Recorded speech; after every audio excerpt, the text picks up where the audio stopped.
Hello everyone, this video discusses thermochemical stoichiometry, which sounds hard, but it's actually the stoichiometry that you've been dealing with all year. And basically we're going to use the previous knowledge of our mole to mole, so our mole ratio, and mole to gram conversions. So it's going to be the same idea, only now we're including enthalpy, okay? So we're going to take the enthalpy of a reaction and use that in what we call the molar heat ratio, which I discussed in our last video. Okay, so basic idea, you are always going to look out for what's given to you and what you're trying to find. Okay, so in this case, it's asking us to calculate the amount of energy. Okay, we know that energy is measured in joules or kilojoules. In this case, it's kilojoules. Involved when 3.5 moles of aluminum oxide is decomposed. So what they're giving us is 3.75 moles of aluminum oxide. I'm looking for energy. In this case, it's also enthalpy. Remember, they're kind of interchangeable. The equation I'm going to use is the balanced chemical equation here. As you can see, we are putting in 2 moles of aluminum oxide plus 3,352 kilojoules of energy. So these are my reactants. The fact that heat or energy is my reactant shows that this is an endothermic reaction. And we are producing 4 moles of aluminum and 3 moles of oxygen gas. Okay, so we're going to use this information, we're going to use the mole ratio to determine, okay, how much energy is produced if I'm putting in 3.75 moles of aluminum oxide into this reaction. Okay, so I'm going to start with my given.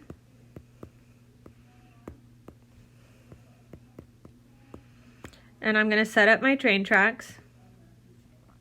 Remember, we want to keep up with the diagonal rule. So if I'm in moles of aluminum oxide up here, I'm going to put moles of aluminum oxide down here. And what I'm trying to determine is the amount of energy, so the amount of kilojoules. Okay, so now what you're going to do is you're going to look at your balanced chemical equation. This is where you get all of your information. Okay, so per the equation, it says that 2 moles of aluminum oxide are going to make 3,352 kilojoules of energy. So this I got from the reaction itself. This is what is given to me. So you take your given, use the information provided, and that will help you solve for kilojoules. Okay, moles of aluminum oxide are going to cancel out. So this is gone and this is gone, and you are left with kilojoules. Okay. Okay, so this top is the example I just did. It's just a more clean view. Those of you who like to use the guess method, our given was 3.75 moles, unknown as energy. The equation that I used is from your balanced chemical equation. So I looked at the ratio, starting with our given mole ratio per amount of energy produced, and this is our answer here. Next one is the same idea. Here they're asking us to calculate the moles of ethane, which is this substance here, C2H6. And my given is 100 kilojoules of energy. So I start with my given.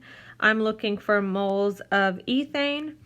And per my balanced chemical equation, they're saying that 3,120 kilojoules of energy are used to produce 2 moles of ethane. So we start with our given. Per the diagonal rule, remember, whatever you start with, you want the same amount, or the same unit rather, on the bottom. This came from my balanced chemical equation. I'm using it to go from kilojoules to moles. Okay, so again, we're starting with our given and then looking at our balanced chemical equation to determine how many moles of a substance requires a certain amount of energy. Now, if you notice, my enthalpy or energy here is negative 3,000. Okay, so you're probably wondering, okay, why didn't she use 3,000? Or excuse me, negative 3,000.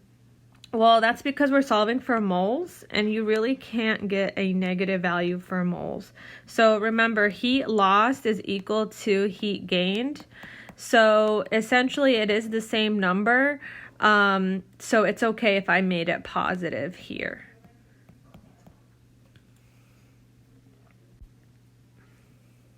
Okay, so we're going to go on to the next example. Okay, so this is the last example on this page. Here I'm given 322 kilojoules of energy.